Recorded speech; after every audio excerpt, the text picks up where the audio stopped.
Buon pomeriggio, bentrovati, nuovo appuntamento con Sicilia 24 Focus, lo abbiamo annunciato attraverso i nostri notiziari. Oggi parliamo ancora di Covid, in realtà parliamo di uno dei vaccini del Covid, il vaccino AstraZeneca, così è il nome commerciale, diciamo, che per cui è stato conosciuto appunto questo siero, ritirato qualche giorno fa dal commercio, ufficialmente, perché non c'era più richiesta. Ovviamente il pensiero di tanti è andato ai dubbi che sin dalla sua immissione, diciamo, alla somministrazione, il vaccino AstraZeneca ha suscitato. Ne parleremo oggi con il già commissario Covid in provincia di Catania, Pino Liberti.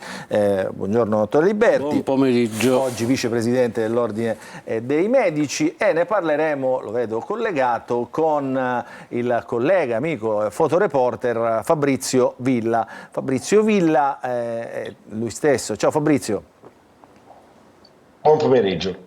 Ciao Fabrizio. Fabrizio Villa è testimone sulla sua pelle, diciamo, per ovviamente trascorsi familiari, della rabbia che c'è attorno a questo vaccino AstraZeneca. Fabrizio, lo ricordiamo, ha perso un fratello, il fratello Davide, che lavorava in polizia, quindi nelle forze dell'ordine. Poco tempo dopo gli è stato somministrato il vaccino AstraZeneca, così come a tanti appartenenti alle forze dell'ordine, al pubblico impiego, mi riferisco per esempio agli insegnanti, a tutto il personale della scuola, che sin da subito hanno avuto somministrato questo siero. Allora facciamo un po' di ordine su questa questione che riguarda AstraZeneca. Ormai a quanti anni, Liberti? Diciamo, è più di un anno che è finita l'emergenza Covid, diciamo, è sulla nostra pelle, diciamo, un paio d'anni, per cui siamo usciti, diciamo, poi, e siamo ritornati alla vita normale. Allora, che numeri abbiamo di questo vaccino AstraZeneca, Liberti, e soprattutto scientificamente perché è stato tolto dal mercato? Qual è la motivazione? Allora, il vaccino AstraZeneca, in analogia ad altri vaccini, per esempio quelli che sono stati somministrati in Cina o al Johnson Johnson, funzionava con la presenza di un adenovirus, che è un virus, diciamo, comune, che era depotenziato e che serviva da carrier, cioè a trasportare il materiale genetico all'interno della cellula per che la cellula potesse cominciare a produrre proteine anti-spike. Ci si accorse subito che era un vaccino che aveva più controindicazioni rispetto a quelle a mRNA, tant'è vero che all'inizio fu autorizzato per i soggetti, diciamo, giovani, privi di patologia. Gli insegnanti fecero questo vaccino, mia figlia fece questo vaccino. Poi ci si accorse che, anche se raramente, ma dava qualche effetto collaterale importante riferibile tecnicamente a una trombocitopenia che provocava anche fatti trombotici mortali, come è successo purtroppo nel caso del fratello di Fabrizio Villa, che saluto e che poi ringrazierò per un motivo che vi dirò dopo. Questo indusse gli enti regolatori a posticipare la somministrazione dei vaccini, di questo tipo di vaccini, nei soggetti ultrasessantenni, perché ci si accorse che tra 2 e 24 giorni dopo la somministrazione i casi che riguardavano la trombocitopenia erano solo era una trombosi, sì. La trombosi, che non un termine più riguardavano solo persone ufficialmente, però, sotto i 60 anni. Oggi viene ritirato, esatto, perché sicuramente è un vaccino meno efficace degli altri, sicuramente è un vaccino che provoca più casi di trombocitopenia, mentre quelli a mRNA non la provocano, e perché comunque nessuno si farebbe più AstraZeneca, non c'è nessuna richiesta di AstraZeneca, e quindi credo che AstraZeneca legittimamente abbia deciso di non produrre più questo tipo di vaccino e di ritirarlo dal commercio, anche nel Regno Unito, dove ancora veniva somministrato. Allora, Fabrizio Villa, suo malgrado, diciamo, ha dovuto seguire anche l'evoluzione di questa somministrazione del vaccino, ha cercato di capire cosa stesse succedendo, così come hanno cercato di capire milioni di italiani, direi anche milioni di cittadini del mondo, perché la pandemia ha investito trasversalmente tutto il mondo. Ufficialmente, Fabrizio, questo vaccino è stato ritirato per mancanza di domanda ed eccedenza di vaccini aggiornati attualmente sul mercato. Questo, diciamo, è la motivazione ufficiale. È chiaro che non solo a te, Fabrizio, ma un po' a tutti quelli che hanno raccontato il Covid, che hanno raccontato anche questa evoluzione del vaccino, è chiaro che il primo pensiero è: noi lo avevamo detto, c'erano stati alcuni segnali che dicevano che questo vaccino certamente non era un vaccino sicuro. Io, prima di darti la parola, Fabrizio, ricordo a tutti i nostri telespettatori che potete scriverci un messaggio WhatsApp al 342 745 5005, il numero lo vedete in sovraimpressione. È chiaro, lo dico anche a Liberti, che adesso così come è successo nei giorni scorsi, quando è arrivata la notizia, si scateneranno anche un po' di come dire, opinioni contrarie, anche quel popolo dei Novax che fino all'ultimo ha deciso di non vaccinarsi e di rifiutare il vaccino, soprattutto questo AstraZeneca. Fabrizio, dicevo, i dubbi, insomma, c'erano sin dall'inizio, no? Ma ci sono stati. Intanto saluto il dottore Liberti, con cui ho avuto anche modo di lavorare durante la pandemia. Ho un ritorno fastidioso, è normale? È normale, sì, diciamo, dovresti forse, ecco, esatto. Adesso lo sistemiamo dalla regia. Si sapeva. Davide purtroppo è stato davvero sfortunato sotto tutti i punti di vista. Davide è stato il caso zero, cioè non c'è stato un caso prima di lui. Prima della sua tragedia, per cui nessuno in ogni caso è riuscito a intervenire quando si è presentato, quando l'ho accompagnato io stesso al pronto soccorso. Cioè Davide ha avuto la sua situazione precipitata nel giro di pochissime ore e nessuno gli ha mai chiesto se per caso avesse fatto il vaccino. Cioè, questo che cosa vuol dire? Che nessuno era preparato alle eventuali conseguenze rispetto alla somministrazione del vaccino. Questo lo reputo molto grave, perché nel momento in cui viene messo in circolazione, in commercio, insomma, un vaccino, i sanitari e gli ospedali devono sapere che cosa, che come intervenire nel caso ci possano essere delle conseguenze avverse, come quelle della trombosi diffusa, che è quella che, in parole povere, insomma, è quella che ha avuto Davide. Io, Fabrizio, ricordo anche, contestualizziamolo anche questo periodo, c'era ovviamente molta paura, tutti non vedevano l'ora, lo ricordiamo, no? I famosi casi diciamo, dei furbetti che cercavano di infilarsi in alcune liste diciamo, di priorità per fare il vaccino, e questo vaccino arrivò in un periodo appunto in cui tutti, diciamo, o meglio, la maggior parte avrebbero voluto vaccinarsi proprio per proteggersi contro il Covid. Questo vaccino arrivò anche in un periodo in cui appunto si scelse di vaccinare solo alcune fasce di popolazione. Fabrizio ha detto bene, ha raccontato, ha anche contestualizzato quel periodo. Il fratello Davide fu davvero un caso zero, perché lui lavorava in polizia, gli è stato somministrato il vaccino. Ci sono state tutte le conseguenze che poi ha avuto, ha subito sulla propria pelle fino al decesso, ma nessuno però in quel momento, Fabrizio, correggimi se sbaglio, diciamo, osava dire è colpa del vaccino, no? Poi ci sono stati successivamente a Davide, No, assolutamente. e il caso è venuto dopo. Successivamente c'è stato il caso di un militare che lavorava ad Augusta, diciamo, con tutta una serie di cose che ha raccontato. Allora lì è venuto al secondo caso, diciamo, acclamato in Sicilia, ovviamente, è venuto fuori, diciamo, qualche dubbio in più. Questo era il contesto, questo è il quadro, no? La cornice su cui si racconta questa storia. Sì, è una situazione veramente incredibile, cioè nella tragedia stessa, no? Cioè, quando dicevo mio fratello è morto a causa del vaccino, ma tutti dicevano, ma forse non stava bene, forse aveva dei problemi di salute, forse qua, forse là, c'è tutto forse tranne, tranne il vaccino. Il vaccino era sicuro fino a quando non c'è stato il caso come quello di Davide, ma come tanti altri che ce ne sono stati, per fortuna pochi. Però la situazione era questa che si viveva in quel momento. Il vaccino era sicuro, ma tutti ci siamo vaccinati. Io stesso mi sono vaccinato, mia figlia, mia mamma, tutti ci siamo vaccinati. Davide si è vaccinato subito, forse è stato esattamente il secondo giorno delle vaccinazioni della polizia.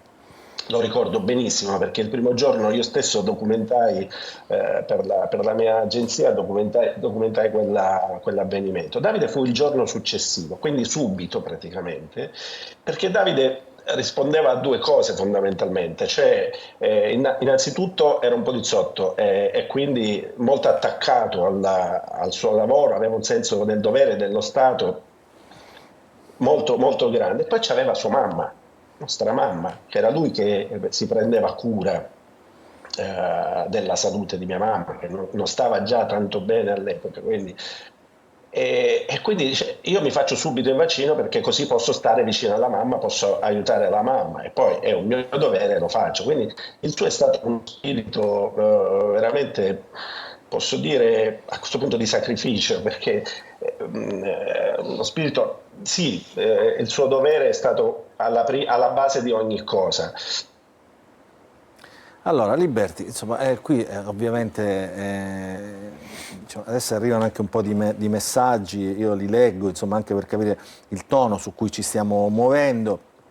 Ci scrive una nostra telespettatrice: fieri di aver lottato con chi ci ha manganellato, noi lottavamo con loro, gli untori del Covid, mio cugino poliziotto non ha fatto il vaccino, i colleghi lo emarginavano invece di unirsi a lottare contro questa mega bufala.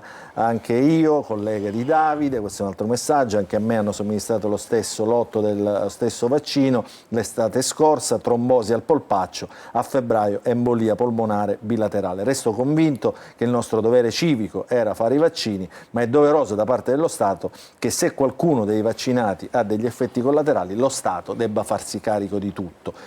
Questi sono un po' diciamo, il tenore dei messaggi che arrivano. Ci chiamate Novax, noi semplicemente non credevamo a questo vaccino, questo vaccino è stato sponsorizzato da voi medici e giornalisti, ovviamente se la prendono anche con noi, ovviamente in un periodo, ricordo, molto molto delicato. Liberty. Allora, bisogna contestualizzare. Il vaccino fu preparato in fretta, saltando alcune fasi delle normali sperimentazioni che si fanno in queste circostanze, perché il mondo era chiuso, ce lo dimentichiamo, nessuno poteva uscire di casa, c'era l'esigenza di trovare qualcosa che aiutasse tutto il mondo, non solo l'Europa, non solo i paesi occidentali, ma anche gli altri, a uscire dall'isolamento. Il primo vaccino che venne fuori fu questo a vettore virale, che era stato preparato, le uniche diciamo, prove che si erano fatte erano per un vaccino anti-Ebola con vettore ad adenovirus, e quindi la sperimentazione non è stata così ampia da poter prevedere tutti gli effetti collaterali. C'è chi dice, scusi Liberty se la interrompo, se diciamo, l'aspirina o qualsiasi altro farmaco avesse fatto una sperimentazione così diretta, diciamo, probabilmente avrebbe causato anche diciamo, probabilmente più danni, diciamo, e questo è diciamo, l'effetto collaterale di una vaccinazione di massa al buio, alla cieca in qualche modo. Sì, è alla cieca, però dobbiamo considerare che tutti i farmaci, basta tirare fuori il bugiardino da ogni scatola di farmaco, ha una serie di effetti collaterali. Provate a immaginare di somministrare aspirina a 5 miliardi di persone in maniera contestuale, avremmo un certo numero di effetti collaterali che nella quotidianità non riscontriamo. Ma questo è un altro argomento. AstraZeneca uscì con l'indicazione a fare la vaccinazione ai giovani. Poi successe il caso del fratello di Fabrizio Villa, successe il fatto del militare e soprattutto una ragazza di Genova, Camilla Canepa, 18 anni, 16 giorni dopo aver ricevuto la dose di AstraZeneca muore. A quel punto ci si rende conto che ai giovani non può essere somministrato questo tipo di vaccino e arriva l'indicazione da parte degli enti regolatori, quindi di EMA e AIFA, che la somministrazione deve essere riservata ai soggetti ultra sessantenni, in buona salute. Vi racconto un aneddoto. L'allora presidente della regione era borderline, nel senso che non era tanto malato da giustificare la somministrazione di un vaccino a RNA e pretese di fare AstraZeneca, come dire, come esempio per tutti gli altri. E però è un fatto, AstraZeneca sicuramente ha provocato più casi di quelli che ci si aspettava, di trombocitomenia trombotica, e io credo che siccome, ma questa è un'opinione personale che vale quello che vale, io credo che nel momento in cui lo Stato, il governo di allora, ha in qualche maniera obbligato, anche se non si trattava di vaccini obbligatori, ma senza quel vaccino non potevi andare a lavorare, non potevi frequentare, quindi non era obbligatorio ma di fatto lo era. Io credo che un certo risarcimento a chi è stato costretto a fare questo vaccino e ha subito conseguenze per la somministrazione di questo vaccino, a mio avviso una sorta di risarcimento va data. E devo dire che AstraZeneca ha ammesso, perché io ho studiato l'argomento, in una causa fatta in Inghilterra, che in effetti,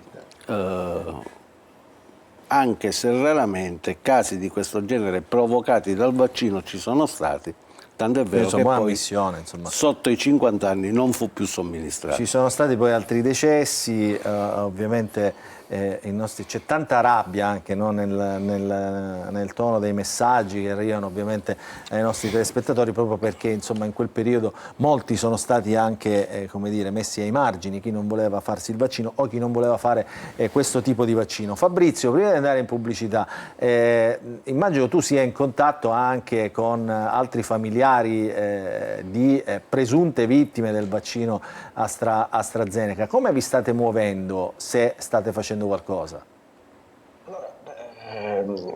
Le procure praticamente è come se si fossero allineate, nel senso che tutte quante hanno archiviato definitivamente i vari casi. Nel nostro, cioè quello di mio fratello, quindi la procura di Messina, quindi chiudendo il caso, non c'era praticamente più niente da fare, cioè, dal punto della responsabilità penale, che è quella che noi chiedevamo. Dopo la trasmissione di Report, che fa un'inchiesta abbastanza importante, si vengono a sapere delle cose che ci ha portato appunto, al punto di dover chiedere la riapertura delle indagini. Ne dico una, per esempio, il fatto che già a gennaio un giovane medico inglese muore allo stesso modo, quindi già si sapeva, i rischi già si sapevano quali erano.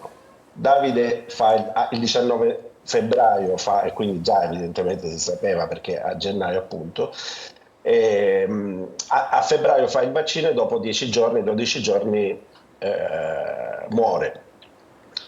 Davide è stato, per quanto riguarda, un eroe, perché con il suo sacrificio ha salvato tante altre gente. Mi piace pensarla questa cosa, sinceramente. Mi chiedo solo perché aspettare giugno, quando muore Camilla Canepa, di ritirare, di bloccare il vaccino. Ecco, questo è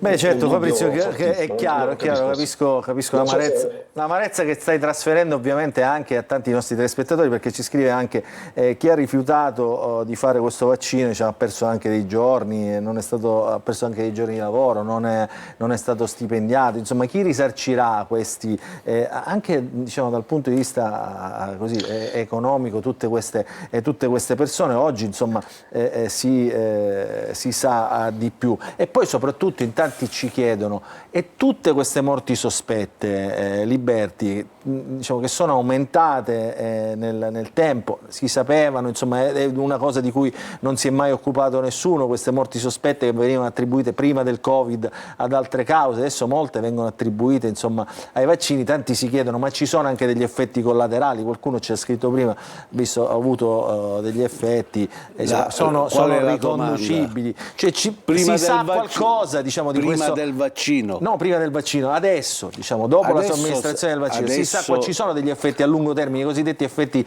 long Covid in qualche modo. Vaccino. Dopo il vaccino, soprattutto dopo questo vaccino AstraZeneca. Allora, non ci sono studi che documentino questo e ovviamente io non posso che riferirmi a degli studi controllati, perché l'impressione del soggetto è che come dire, una percezione, c'è stato un periodo... Poi ci dà anche un numero, Liberti, scusi, quasi 350% di morti sospette in più rispetto al pre-Covid. Non so da dove abbia preso questo dato, no, è chiaro che se è un dato fornito da Facebook è un conto, se è fornito da agenzie come AIFA o EMA è un altro conto. Io non credo che ci siano state più morti rispetto a prima, so che nei 6-7 mesi successivi alla fine del Covid e quindi come reliquato dei vaccini, ogni malattia, ogni mal di testa, ogni cosa strana che comunque vedevamo anche prima è stata attribuita ai vaccini. Quello che è certo è che sono state somministrate circa 5 miliardi di dosi di vaccino nel mondo e i vaccini sono dimostrati abbastanza sicuri. Quindi è questo, vero, diciamo, ha ragione Villa quando dice che AstraZeneca poi alla fine così sicuro non era, ma anche lì sono stati prodotti 3 miliardi di vaccini AstraZeneca, sono state somministrate circa 50 milioni di dosi, credo che i numeri siano intorno al centinaio di decessi. E ovviamente ogni decesso è una sconfitta, però come dire, rientrano in quel novero di effetti collaterali sempre possibile, non solo con i vaccini ma anche con altri farmaci, solo che il farmaco te lo pigli quando stai male, il vaccino sei stato costretto. Lo somministri a un soggetto sano e quindi ha un altro impatto, infatti, è ovvio che sia così. Infatti, la beffa è proprio questa. Mio fratello si è fatto il vaccino per salvarsi. È veramente stato brutto anche per questo, cioè perché non ti puoi fare un vaccino per salvarti e poi ci rimani. Ecco, per salvare te e chi ti sta accanto, poi, perché insomma esatto. Io dico che comunque una responsabilità ci deve essere. Non si può assolutamente accettare una chiusura di indagini, eccetera. Se è successo qualcosa ci deve essere anche una responsabilità. Allora, sulla responsabilità... un attimo, dobbiamo fermarci un attimo per la pausa. Ritorniamo subito dopo sulle responsabilità e poi chiudiamo. Ovviamente io comprendo che ovviamente il tema è appassionante anche per me che lo sto raccontando. Quindi, dopo la pubblicità continueremo.